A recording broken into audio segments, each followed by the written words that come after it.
আসলো 26 জানুয়ারি আর প্রজাতন্ত্র দিবস। এই প্রজাতন্ত্র দিবস যেন আমাদের ঐক্য ও সম্প্রীতির শক্তির কথা মনে করিয়ে দেয়। তাই সকলকে জানাই প্রজাতন্ত্র দিবসের অনেক অনেক শুভেচ্ছা।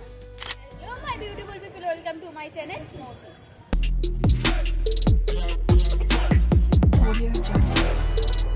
আজকে ভিডিওটা শুরু করতে অনেকটা দেরি হয়ে গেছে, তাড়াতাড়ি চলুন ঝটফট করে ব্রেকফাস্টটা তৈরি করে নিই। আজকের ব্রেকফাস্টে আমি চা আর ছাতু পুরদা কচুরি করব। কচুরির ক্লিপটি এই ভিডিওতে আর অ্যাড করলাম না, তার লিঙ্ক আমি ডেসক্রিপশানে দিয়ে দেবো। আগের শর্টস ভিডিওতে আমি সেটা ছেড়েছিলাম। যতক্ষণ রেডি হচ্ছে ততক্ষণ আমি ওয়াশিং মেশিনটি চালিয়ে দিলাম, তারপর ছাদে চলে এলাম আমাদের ইন্ডিয়ান ফ্ল্যাগ উত্তোলন করব বলে। 26শে জানুয়ারি দিনটিকে মহাত্মা গান্ধী নাম দিয়েছিলেন স্বতন্ত্রতা সংকল্প দিবস। 1929 সালে বছর শেষের পূর্ণ স্বরাজ আনার শপথ নেওয়া হয় পণ্ডিত জওহরলাল নেহরুর নেতৃত্বে। এরপরে 1930 সালে 26শে জানুয়ারি দিনটিকে স্বাধীনতা দিবস হিসেবে ঘোষণা করা হয়। পরে 1947 সালে 15ই আগস্ট ব্রিটিশ শাসনের অবসান ঘটিয়ে স্বাধীনতা অর্জন করে ভারত। ওই দিন থেকে স্বাধীনতা দিবসের মর্যাদা দেওয়া হয়। এরপর ওয়াশিং মেশিন থেকে সব জামাগুলো বার করে আমি আর মামনি মিলে সেগুলো ছাদে রোদে দিয়ে দিলাম। এসে রান্না বসিয়ে দিলাম। এর লাঞ্চ মেনুতে থাকবে প্রথম পাতে পেঁয়াজ কালি আলু ভাজি, মাটন আর আচার। তার জন্য প্রথমে টমেটো আর পেঁয়াজগুলোকে কেটে নিলাম মাটন রান্না করব বলে। ততক্ষণ ইন্ডাকশানে একটু জল গরম করতে বসিয়ে দিলাম। মাটনটা আমি গরম জলেই ধুই যাতে জামসগুলো মরে যায়। তারপর মিক্সারটা দেখলাম হঠাৎ খারাপ হয়ে গেছে, তাই মামনি শিলনোড়ায় আদা রসুনটা বেটে দিল। আমি ততক্ষণ চলে এলাম মাটনটাকে ম্যারিনেট করে রাখবো বলে। প্রথমে দিলাম লঙ্কা গুঁড়ো, তারপর হলুদ গুঁড়ো, জিরে গুঁড়ো, ধনে গুঁড়ো, কাশ্মীরি লঙ্কার গুঁড়ো আর একটু সর্ষের তেল আর লাস্টে নুন দিয়ে ভালো করে ম্যারিনেট করে রেখে দিলাম কিছুক্ষণের জন্য। মিক্সারটা হঠাৎই খারাপ হয়ে যাওয়ার কারণে প্রচণ্ড অসুবিধায় পড়ে গেছি।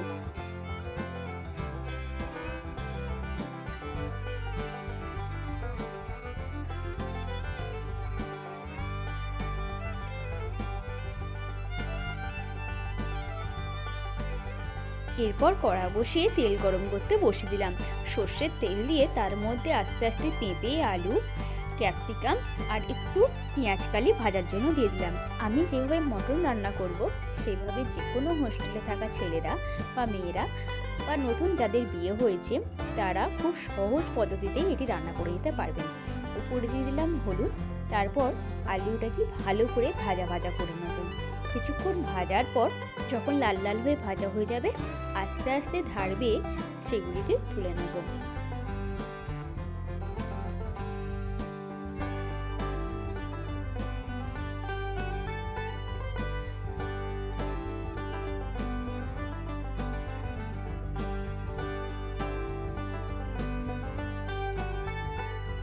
তারপর তেলের মধ্যে দিয়ে দেবো একটু গোটা গরম মশলা। প্রথমে থেতো করে নেব। তাতে থাকে দারচিনি, ছোট এলাচ, লবঙ্গ। তারপর দিয়ে দেবো জিরে, তেজপাতা আর শুকনো লঙ্কা। ফোড়নটি ভালোভাবে হয়ে গেলে ওপরে দিয়ে দেবো পেঁয়াজ। পেঁয়াজে একটু নুন দিয়ে লাল লাল করে ভেজে নেব। যখন ওটি ব্রাউনিশ কালার এসে যাবে তার মধ্যে দিয়ে দেবো টমেটো।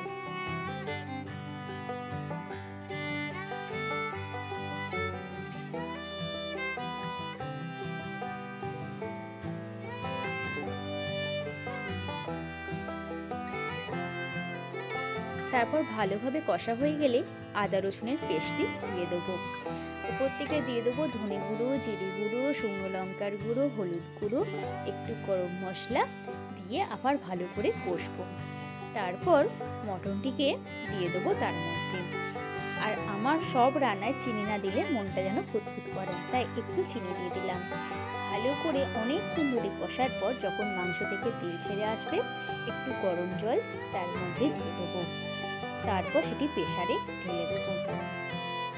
প্রেসারে 6-7খানা সিটি মারার পর হয়ে যাবে আমাদের মাটন। উপর থেকে দিয়ে দিলাম একটু ধনে পাতা, একটু গরম মশলা আর একটু ঘি।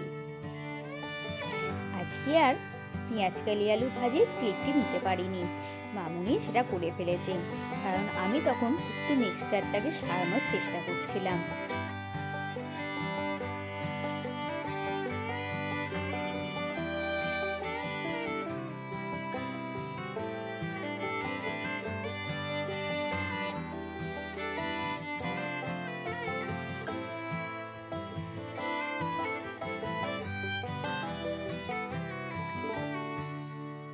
বিকেলবেলা উঠেই প্রথম রান্নাঘরটিকে পরিষ্কার করে নিলাম। তারপর সকলের জন্য চা বসিয়ে দিলাম। বিকেলবেলা চায়ে একটু এলাচ না দিলে মনটা যেন খুঁতখুত করে, তাই এলাচ আর আদা দিয়ে ভালো করে চা করলাম সকলের জন্য। তারপর মামুনি আর আমি চলে গেছিলাম একটু দোকানে, কাজ ছিল বলে। আজকে রাতে করেছিলাম ডিম ভুজিয়া আর রুটি। সন্ধে দিয়ে আজকের ভিডিওটি এখানেই শেষ করলাম। আর আজকের দিনটা আপনাদের কেমন কেটেছে অবশ্যই কমেন্টে আমাকে জানাবেন। আর লাইক কমেন্ট সাবস্ক্রাইব করতে ভুলবেন না। দেখা হবে পরের ভিডিওতে।